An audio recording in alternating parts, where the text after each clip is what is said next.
Together we can show the world what we can do. You are next to me and I'm next to you.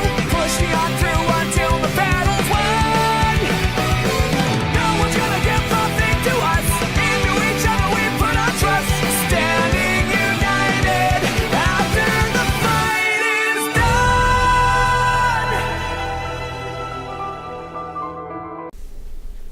Hey, what's going on to my fellow bronies and anime fans alike? Greetings, it's I the Ninja Reviewer here. Welcome to another exciting review of My Little Pony. Actually, it's not just a review, it's a double review of Season 8, not only Episode 17, but Episode 18 as well. Keep in mind, this is going to be the norm as I'm going to do this, since the way Australia is airing these episodes double. Even though Episode 18 did air here in the US as a little summer surprise thing event that they had on Discovery Family, they still aired it regardless in Australia with Episode 18. So without further ado, let's just get started and basically do the so let's just actually get the reviews on with. So here we go. First we are going to start off with episode 17, which is the end in friendship. So with this episode, Twilight pretty much takes Rarity and Rainbow Dash with them, and actually Twilight has this little I guess it's some kind of like little session like to study up on Rarity and Rainbow Dash's friendship, and she mentions that while they may have different interests, they always have time for each other to actually, do stuff that friends usually do. And what happens is that while they pretty much try to do the stuff that they want to do, like Rarity wants to pretty much pick out some new clothes, and Rainbow Dash pretty much just wants to do what Rainbow Dash does and actually, do really awesome sporting events. The problem is that none of them don't like to do the stuff that they actually do. They're thinking to themselves, why are we even friends in the first place when we have different interests that both bore us? So what happens is that Starlight is the one actually taking charge. And again, I love the way they're actually using Starlight in this season by actually making her the one to actually solve most of the problems besides like the usual main six, which I am actually really happy they're going on board with this, because it actually is nice to see different kinds of characters help out and actually help the situation well. So basically what happens is that Starlight pretty much suggests that at first they should try to read each other's storybooks that they love. Like, of course, we have Rarity's story, which, oh yeah, also I forgot to mention too, there was also one thing that they did have in common, that was, well, for Rainbow Dash, she thought it was treasure hunting, but in reality, it's just finding some really nice gems in order to, as usual, help with Rarity's designs and whatnot. And I really do like Rarity's boots in this episode. Her sparkling boots were just adorable and just really awesome on her. So, at the same time, I like the boots, and of course, the facial expressions never cease to amaze me. Of course, we have amazing comedy facial expressions, comedy moments as usual, so a lot of the comedy, funny shenanigans that we usually get. But here's what I really loved about this episode, was the fact that we didn't have to use magic in order to solve the problem. Meaning, Starlight didn't have to do the little switcheroo, which we already have that as a fan animation, if you haven't seen that already. So, yeah. So, we already had that. I thought they were going with that route, and I'm like, wait, are they doing what I think they're going to do with Starlight, and they're actually going to have her little Freaky Friday moment, once again? But no, that's not really the case. What happens is that, again, each of them read their own stories, and both of them just seem to don't like the stories in particular that they're both reading, and they find both of them to be just completely out of their league.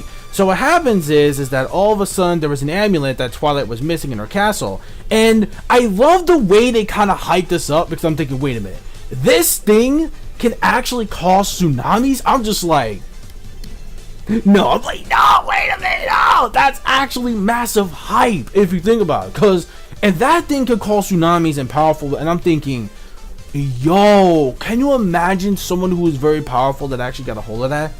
That'd be pretty crazy, bro. Yo, I'm like, yo, I got kind of hyped. So, if that amulet really is as strong as it says, wow. So anyways, while they're trying to find it, there's basically some certain clues about where they actually lead to. And Rainbow Dash was telling her that, wait a minute, didn't you read, the Daring Do book that I lent you? This is pretty much what they actually use in one of the other books too, as to actually solve, certain mysteries to keep the adventure going. And she's like, yeah, you brag about me not reading your story, but in reality you didn't read mine either. So it's like, what the hell? So basically, we have that going on.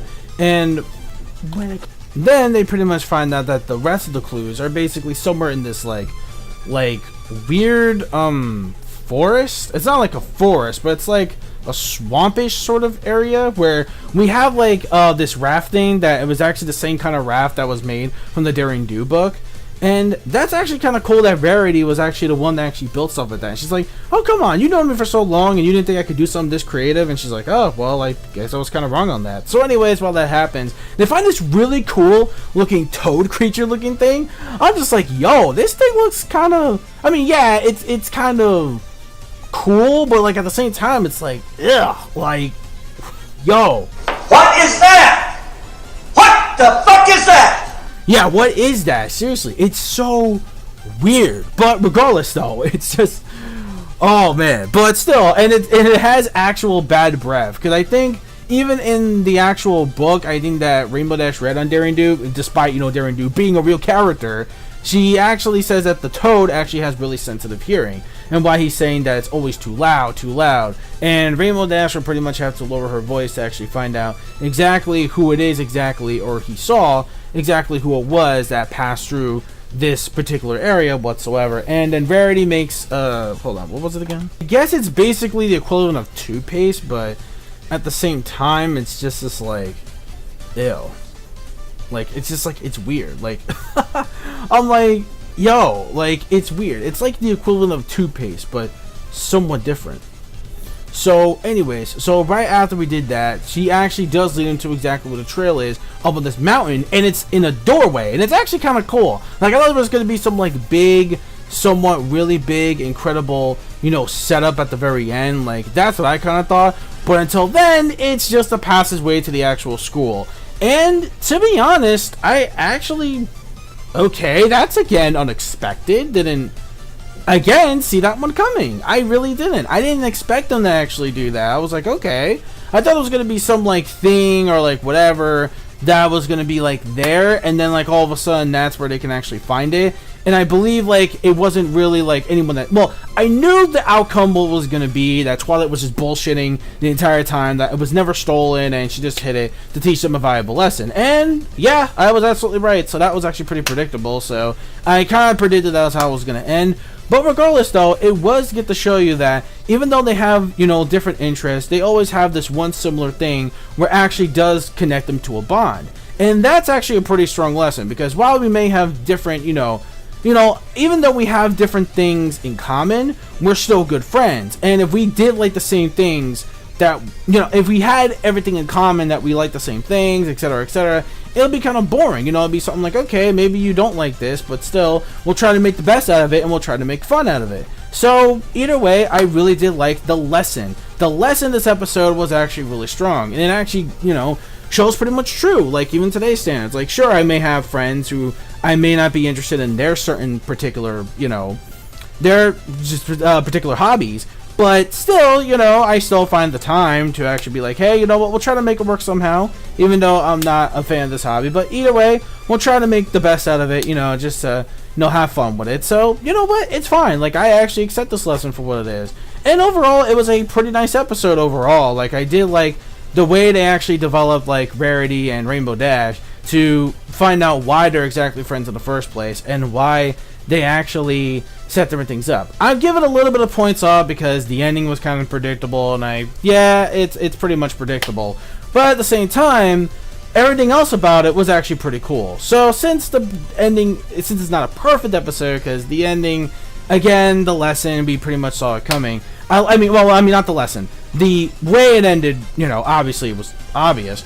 But the lesson, though, was pretty cool, and I liked the way they presented it. So I'm going to give this one actually a 4.5 out of 5, making it a great plus episode. Now let's go to episode 18, which is Yakety Sax. Yakety Yak, don't come back.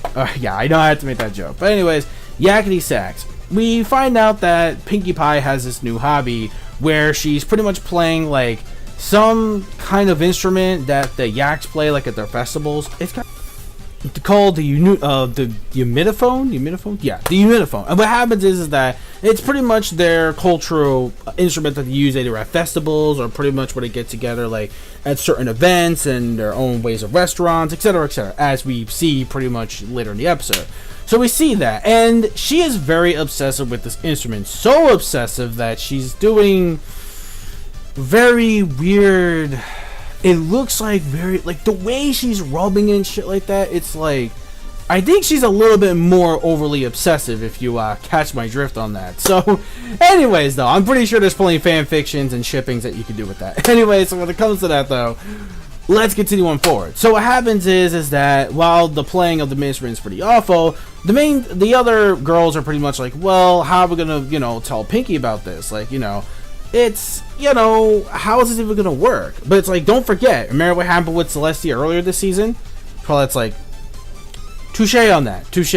So what happens is that they finally get the courage to actually tell Pinky, and it's like, that's it? She took it like that, like so easy? Like, huh, that was fast. But then all of a sudden, she just gets into this mood where after she finally gets rid of the actual instrument, she becomes PINKAMENA all over again in a brand new way. And I absolutely loved it. I love the way they actually used PINKAMENA in this actual episode. Yo, oh my god. It was just one of the best things to use, but I really felt so bad for Pinky because instead of being like all crazy and insane and loony like she was back in season 1, this time around, like 7 seasons later, we see that she actually gets into this really depressed mode, and it's just like, holy shit. Like, way different. And by the way, just the return of PINKAMENA alone just really made me enjoy this episode a lot more. But it's PINKAMENA in a brand new way. And I absolutely, again, just loved it. I absolutely loved it. I love the way they brought her back in this episode. And again,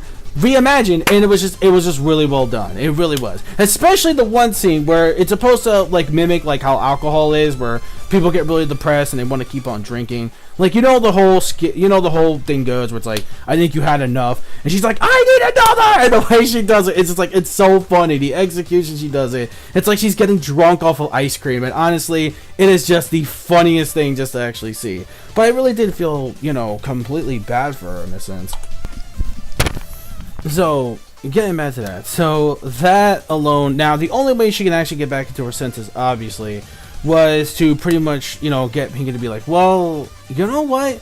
Even though your playing isn't really like that great, and even though the other Yak that actually gave the example on the instrument can actually do some really good tunes, and I'm thinking, I thought it was just going to be some kind of gag thing that we're going to like use for the sake of, okay, like, it's still going to sound like that when even the other Yaks actually play this instrument out. But no, apparently it actually has got some really cool melody to it.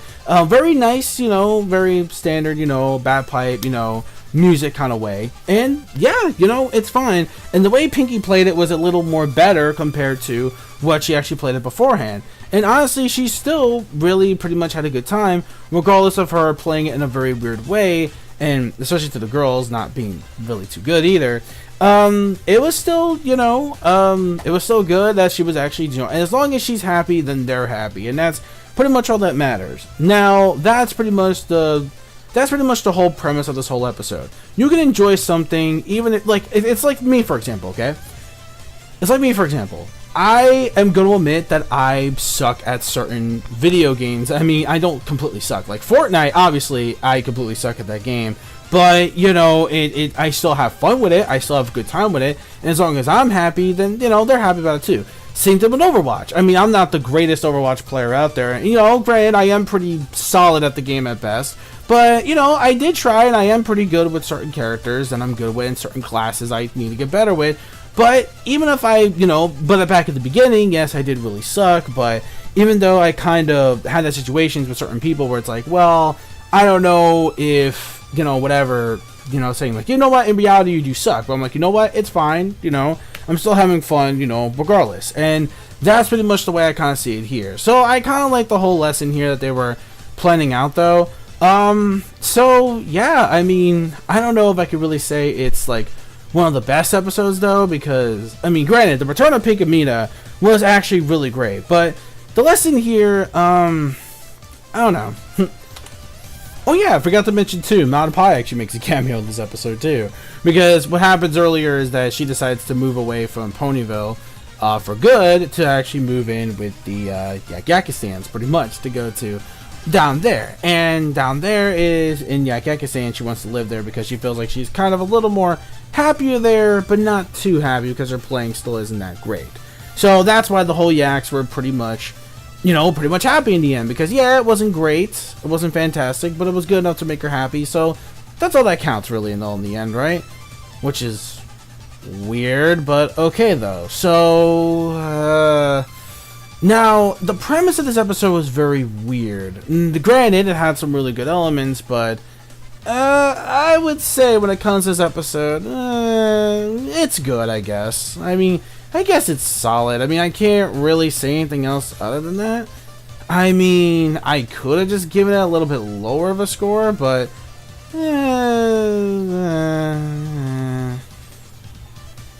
whatever, it's a 4.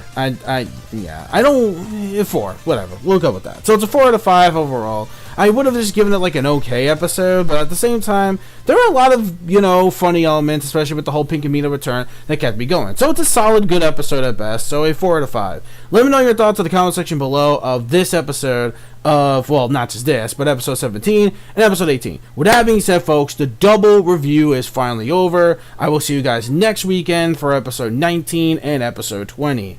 Well, this time it didn't take me too long, so I tried to shorten it up not to make it extremely long like usual. So over 15 minutes isn't too bad. Let me know what you guys think in the comment section below of each episode. Did you love the episodes or did you hate the episodes? Let me know your thoughts in the comment section below, and I'll see you guys next weekend for the 2 double episode reviews as well. Remember, rate, comment, subscribe, click that bell, join the squad, follow my social media plugins, and my gamer tags as well.